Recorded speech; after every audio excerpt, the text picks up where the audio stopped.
Milo says, good morning, YouTube. Hi, all my friends out there. He says, what's going on? Where are we?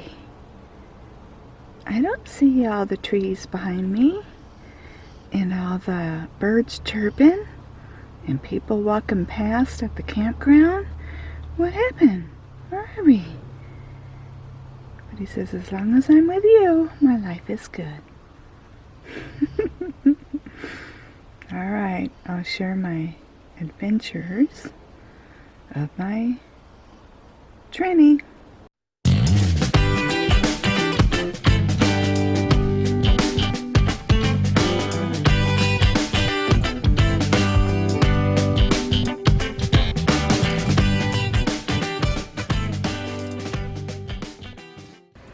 Hi friends, I want to give you guys an update about my van situation. I also have two rants that I want to, express myself, because I just feel that, I just need to, want to, okay?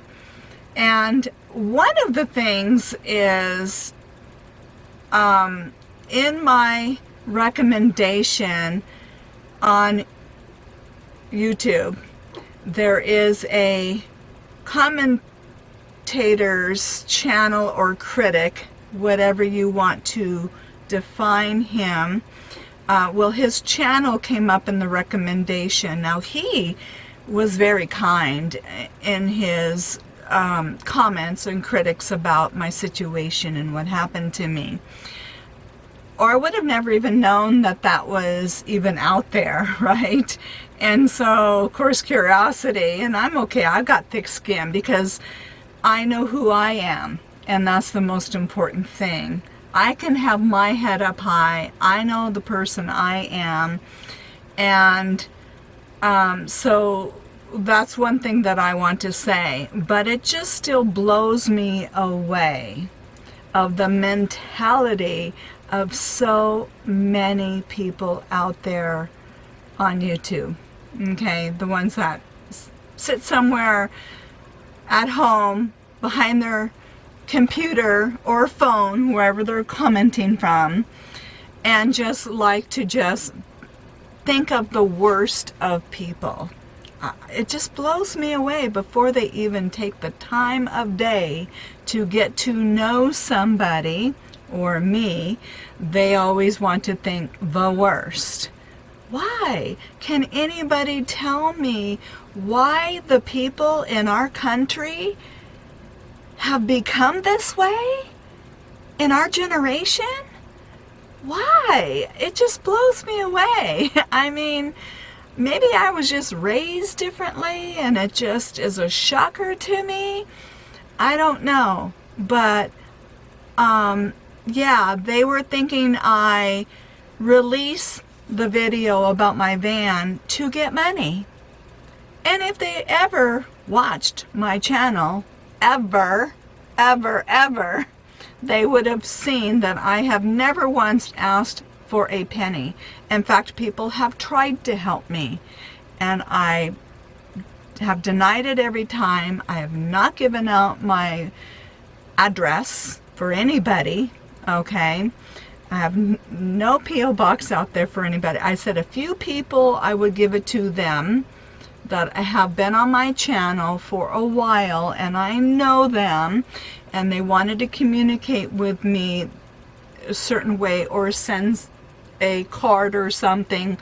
I've been willing to do that to those people, but I don't put it out there every single video and to everybody out there, or even my email. I've only given my email out occasionally over certain videos or situations, okay? And I also want to say, before I go on to the other subject, is I want to say thank you, really from the bottom of my heart, for those that spoke up for me, because I'm not going to go there and speak up for myself, because I don't need to. I really don't. I'll never see these people ever in my life. I don't know them. I don't need to know them. I honestly know who I am. And that's all that matters. And the people closest to me in my personal circle know me. And also the people, the subscribers and longtime subscribers on my channel know me. That's the most important thing. Okay? And so anyways, I appreciate everyone that said wonderful things about me. That I am not like that trying to get money from people. And, you know, and said nice things, or they felt, you know, their heart went out to me in my situation. And I really do thank you. I thank you from the bottom of my heart to those people who said those nice things on that person's channel. Okay. And secondly, I started my journey for two main reasons. I lost my job because of disabilities. I was trying to go into roommate situation, but it didn't work out. Actually, tried it twice now. If you go back and see what I've been through over the winter, I tried it a second time, and it was a disaster. Okay, and I originally went into this van after my first roommate situation ended because she got married, and I had two little dogs. I had Buster and Milo, and I was doing everything I could to keep us together. Okay, because Buster was a senior. Now Milo was a senior, and I will do everything I can to give him the best life until those dogs, well, now Buster passed away, but Milo passes away. I will give them the best that I can do of a life and keep us together, because Milo will die if we are separated. It happened when I went to pick up the van from Texas. He starved himself and got down to 4 pounds. Okay? And so that is what embarked this journey, going into this van, because I had been through so much, and with my disabilities and with my job bullying me out of my position and my job because of my disabilities, and the meds almost killed me. I had a systematic reaction to the meds to keep me going. Okay? And so I realized how short life was, and no job is worth dying over. And if I continued doing what I was trying to do to keep working, the meds were going to kill me. Okay, I'm not going to get into it. Actually, I stopped my don't give up journey because I really couldn't relive that part of my world. It was really hard. I thought I could, and I'm not ready to do that. Maybe I will before this year is over with, but that's how bad it was, and I'm not ready to relive the full details of what I went through, what my job put me through, and what almost happened to me. Okay? And secondly, during that time, or just before all that happened, my ex-husband died of stage 2 liver and colon cancer 1 week before turning 62 years of age. He was a huge person in my world. Huge. For 20 years. He was big in my heart. So his death rocked my world, and I almost died also through his death, right before he died. Going through his death, knowing he was dying. I can't even go into the detail of what I went through during that time. I thought I could in detail with that don't give up, but I realized I couldn't. That's why I stopped right where I did when I was telling my story. It's called My Story, Don't Give Up. Okay? But those two big things in my world made me realize how life was short. I always loved to travel. I did road trip. I went down the coast, saw the redwoods. I realized when I got the van to hopefully maybe make my life easier while I was living out, maybe I thought, forever roommate situations.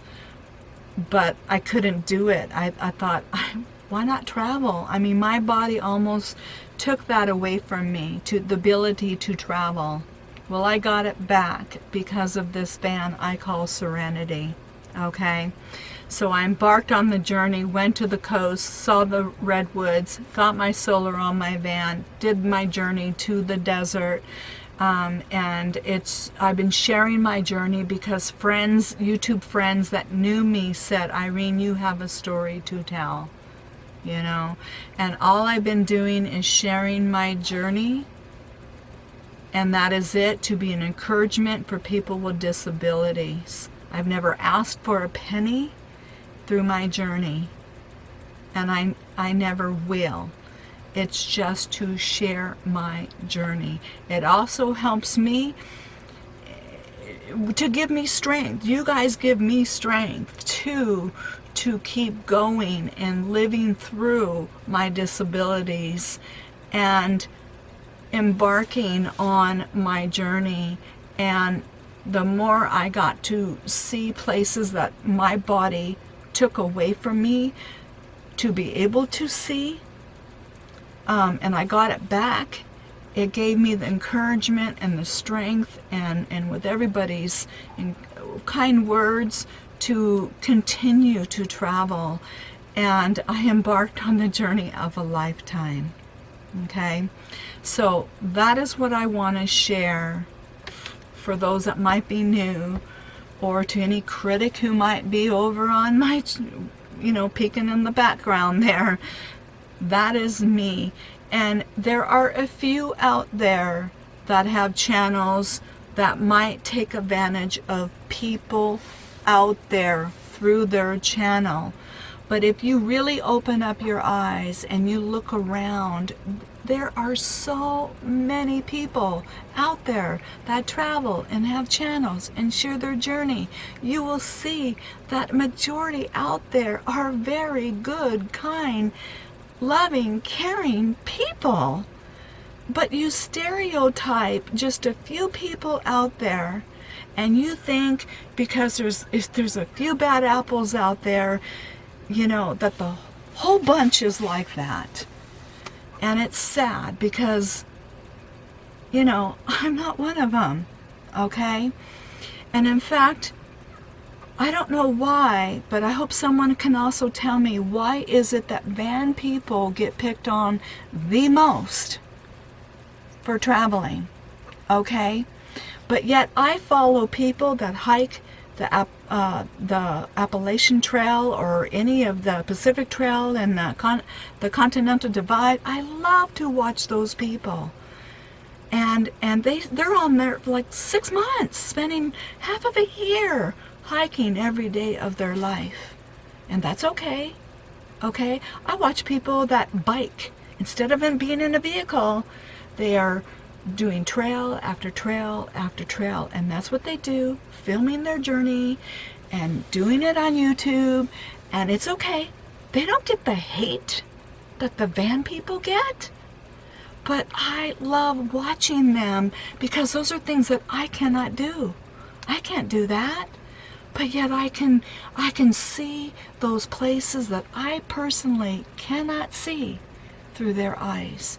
And that's all we're trying to do, some of us, most of us that travel, is share our journey, because there's so many in a greater percentage out there that can't do this for whatever reason. And if we make their life just a little bit better, a little bit brighter, and we make their world a little bit better, that's what my channel has been for and will continue to be. Okay? And so with that in mind, I just want to clarify that. Oh, and I also watch people driving out with 4x4s. Oh my gosh, because they got the ability to go out in the backcountry with their tents on top of their vehicles, and they just bop it out, and they're right in the middle of, the amazing country, and I get to see them explore into places too that I cannot go. Those are the channels that I love, and they inspire me. Okay, so we all inspire each other in some kind of way, but it's so sad that our country has come to a place, and even through YouTube, that all people can do is see the worst in people. And that breaks my heart. Okay? So I just want to say that. And then this part of the rant is over. And yeah. And then I'm going to share with you what happened to my van.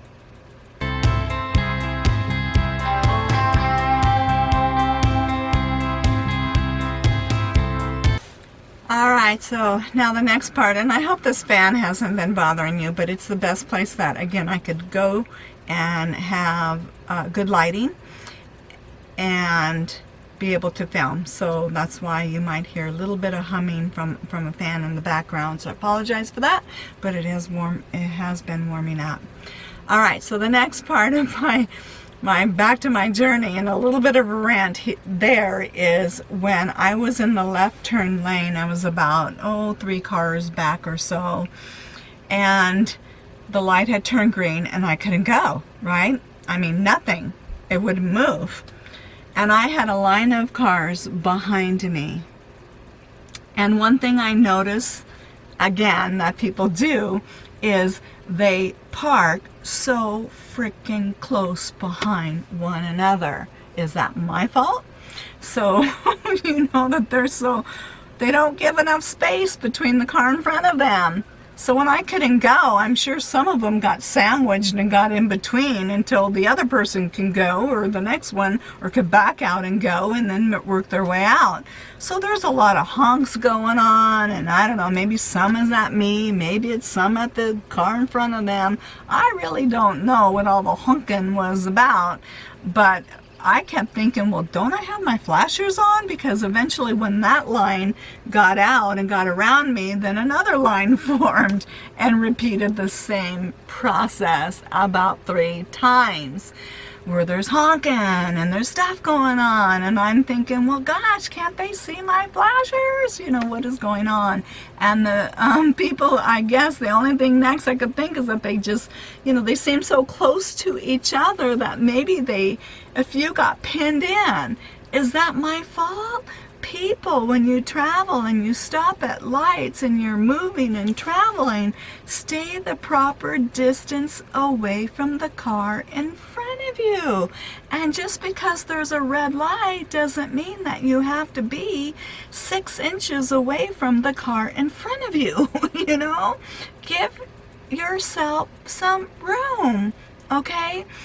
And so I'm hearing honks and, you know, same old stuff going on, you know, after about 3 times until the cops got there.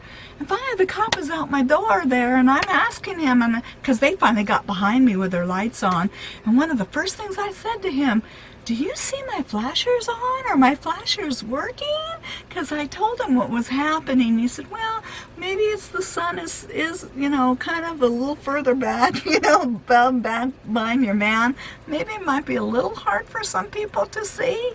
But he did kind of like halfway grin and said, that's the way people are, you know, too. And I'm just going, oh my gosh, it just drove me crazy. Anyway, so really that was more stressful, the rude honking people in the middle of my breakdown, than it really was the breakdown myself. You know, it was nuts. Okay, so as far as after I get my van to the transmission place, the good news is that there is a hose. I guess they call it the tranny coolant hose. That is what busted off, and so they were able to replace that, put in tranny fluid. Check it out, and they were able to start it, move it around. Everything was fine.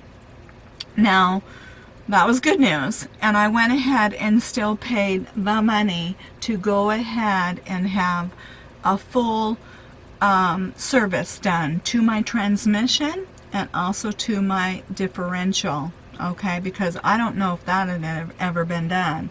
So I went ahead and did that, and the good news is when they went ahead and pulled my tranny pan and everything, and cleaned the filter and just everything. They noticed there was a little magnet thing that was supposed to be in there in the pan that wasn't in there, so they did replace that. And then secondly, they did say that all of my gears are great, so that is good news. I'm nowhere looking at any kind of a tranny replacement anytime soon, so that was wonderful news. And then the other thing is that when he had pulled the differential cover and everything, they had a really hard time getting it off. And so when he did, he showed me how dirty that was. So it had not been serviced probably in a very long time, or we're wondering if ever. So anyhow, we went ahead and serviced it, and so I'm good there, because it's important to keep that up. And then he said that would probably have to be done, maybe 50,000 plus miles, so that's the good news. So I'm trying to do what I can to keep maintenance things up on this rig. That's the most important thing. But why I shared that tranny incident is because that blew me away, because everybody thinks of a transmission breakdown as something going wrong with the gearing. Who thinks, or how often does the hose ever come loose and you got oil dripping and going everywhere. So I wanted people to be aware of that, because I have a lot of ladies. Mostly the greater percentage of the people on my channel are ladies and or have disabilities, okay? And not all of them travel. Some of them are thinking about it. And so the more information I can share out there will make everybody safe out there, and also to know what can go wrong, right, with our vehicles, all learning together. But that was new to me, to say, okay, well, this hose came loose and then oil's everywhere. So yeah, that's one of the reasons too I share my journey, okay? So at least there's good news about everything, and my maintenance is good now in that area. Transmission is wonderful, is great. That's a huge relief. So I'm so glad that I did what I did with the service and had the service done, okay? All right, so that is what happened. So yes, good luck did come my way, thank you God. And also where it happened, all I could do is be thankful for it happening once again where it did, okay, in the city, not on a back road somewhere. But after the rudeness of the people, and that you see when you go through a city, that's the reason why so many of us travel. That's the reason why we try to get away from city people, because of everybody's in a hurry. They're rude. They think about themselves. They're trying to get to where they need to go, and that's all they care about. And when we're out and about, we can take life more simple, more slowly. It's more peaceful. It's more quiet. It's more serenity. That's why we do what we do, And if you think about it, I've had 3 breakdowns. I'll hit my 3rd year anniversary this August. That averages about 1 a year. I still think overall it's worth it, the risk, to have that serenity and that peace and that quiet, than to go back and deal constantly on a day-by-day basis of rude people that people have to deal with in the city life, okay? Now that's fine if you have no choice and that's where you want to be, or whatever.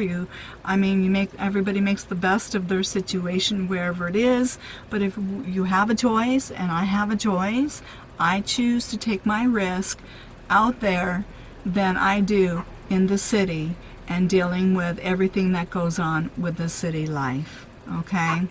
So that's kind of what I want to say about that subject, okay?